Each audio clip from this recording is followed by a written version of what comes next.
Welcome to Mindful Moments. Nourish your mind on the go. This audio uses AI narration to present our original book analysis. Oh, cool. Today we're diving into Arthur Golden's Memoirs of a Geisha. Okay. Have you read this one? I have, yeah. It's such a captivating story. It really is. You really get pulled into Sayuri's world. And what a world it is. Pre-WWII Japan, the life of a geisha.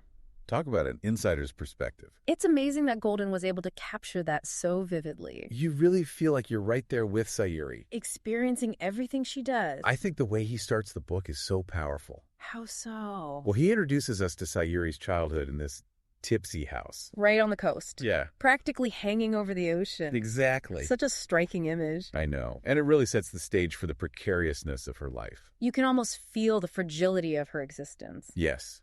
And then there's this detail about her eyes. Her unusual gray eyes. Yeah, it's like this physical trait that sets her apart. Almost foreshadowing her extraordinary destiny. And that destiny takes a heartbreaking turn. When she and her sister Satsu are sold. I know, it's so sad. To a geisha house, an okiya in Kyoto. It's a stark reminder of the limited options for women back then. How their lives could be completely changed in an instant. It's interesting how Golden contrasts Sayuri and Satsu. They're such different personalities. Sayuri's observant, adaptable, almost chameleon-like. Able to blend into new surroundings. While Satsu is much more grounded, practical. Their reactions to this upheaval are fascinating. You can see how their personalities will shape their paths. Absolutely. So they arrive at the okiya. And it's like stepping into a whole other world. Right, this rigid hierarchy. The mother, the auntie, the other geisha. Especially Hatsumo. Oh, she's terrifying. So intimidating. It's a pressure cooker of ambition and rivalry. And the training is intense. Dance, music, etiquette. The art of captivating men. It's a complete transformation. And amidst all of that, the rivalry between Sayuri and Hatsumo. Hatsumo is incredibly cruel to Sayuri. But Sayuri never breaks. She's so resilient. Uses her intelligence and her charm. To not only survive, but to manipulate situations to her advantage. She's a survivor? Absolutely. And that resilience is really put to the test. When she prepares for her debut. As an apprentice geisha. It's more than just a performance. It's a complete transformation. Taking on a new identity, a new name. It's fascinating how much emphasis there is on reinvention.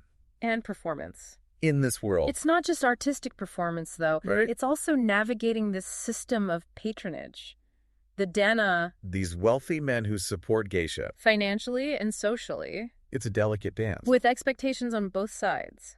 Makes you wonder how much freedom these women really had. When their livelihood depended on these powerful men. It's Sayuri's mentor, Momeha, who guides her through all of this. She's like a master strategist. Teaching Sayuri not just the arts, but the art of survival in Gion. She even explains the financial side of things. It's like how a geisha's earnings are calculated. Based on the burning of incense. These flower fees. It's so interesting. It's like this tangible representation of time and value. And it highlights that even the most glamorous geisha were running a business. Constantly aware of their worth. Now, one figure who looms large in Sayuri's life. The chairman. We meet him early on. This figure of quiet power and kindness. Who shows compassion towards young Sayuri. Years later, they have this chance meeting. At a sumo wrestling tournament. And there's this spark between them. It's undeniable. It's almost forbidden attraction. It becomes this driving force for Sayuri. Adding this layer of longing and complexity to her story. It's this classic tale of desire clashing with societal constraints. Sayuri constantly balancing her feelings. With the realities of her position. Her choices are limited. And then the world outside Giron changes everything. The war arrives. Changing the landscape, the culture. The very fabric of Sayuri's existence. It's a turning point. For Sayuri. And for Japan as a whole. We see the decline of tradition. The wartime struggles. Everyone's forced to adapt. To a world that's rapidly changing around them.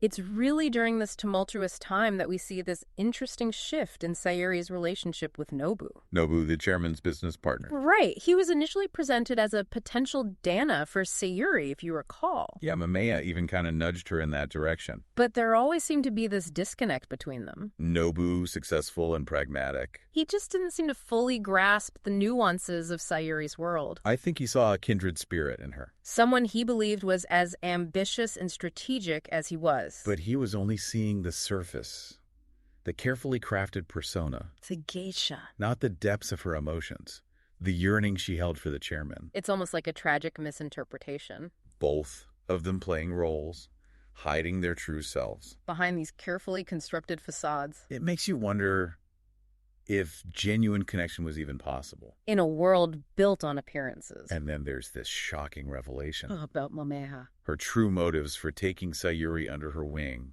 It turns out she was acting on behalf of the chairman all along. It's a complete twist. So all those years of training, all those carefully orchestrated moves, they take on a whole new meaning. As if the chairman was shaping Sayuri's destiny from afar.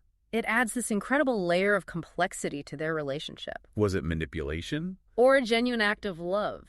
Golden leaves it open to interpretation. It really makes you re-examine everything you thought you knew. And for Sayuri to realize the extent of the chairman's influence. That her mentor, her confidant, was acting on someone else's behalf. Must have been devastating. It speaks volumes about the power dynamics at play. The chairman, with his influence, could orchestrate events to bring her closer. It raises questions about Sayuri's agency. Did she truly have the freedom to choose? And then, as the war intensifies, Gion is forced to close. Separating Sayuri from everything she knows. And from the chairman. But even then, we see her resilience again. She finds a way to survive. Working in a textile factory. It's a testament to her adaptability. That she can apply her skills to such a different situation.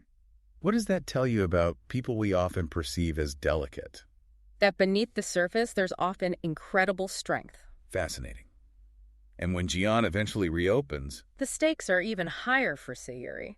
How so? Nobu, emboldened by his wartime success, becomes more insistent on making Sayuri his mistress. He believes that now, with his increased wealth and influence, he can finally claim her. But Sayuri's heart still belongs to the chairman. She's caught in this impossible situation. Forced to make a choice that will have lasting consequences. This classic love triangle. Heightened by the complexities of their world. Unspoken rules. Societal expectations. And it all culminates in this incredibly tense climax. Tell me about it.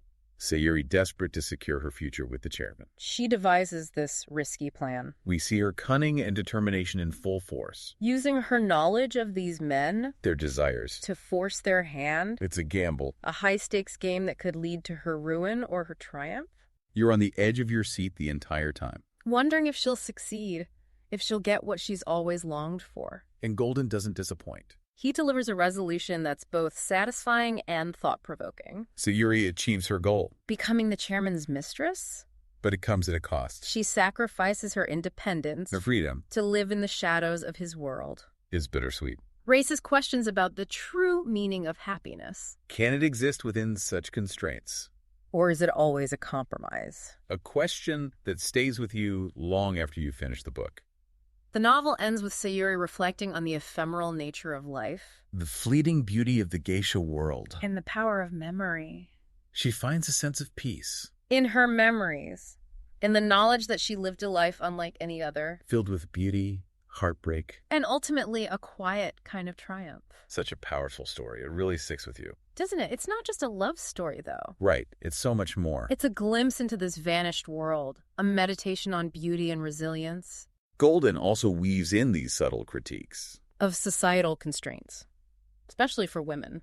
You see how traditions, expectations, even something like the Dana system could limit their choices, shape their destinies. It makes you think about the compromises people make. The sacrifices they endure to find their place within these rigid structures. And yet the strength it takes to carve out even a sliver of agency. Exactly. Sayuri's journey in many ways reflects Japan during that era. Grappling with tradition and modernity, facing challenges, undergoing transformations. It's a book that prompts reflection.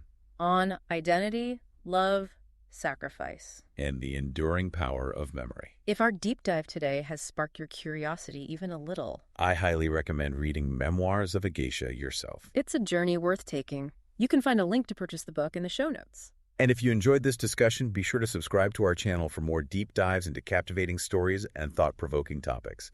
We're here to help you nourish your mind on the go.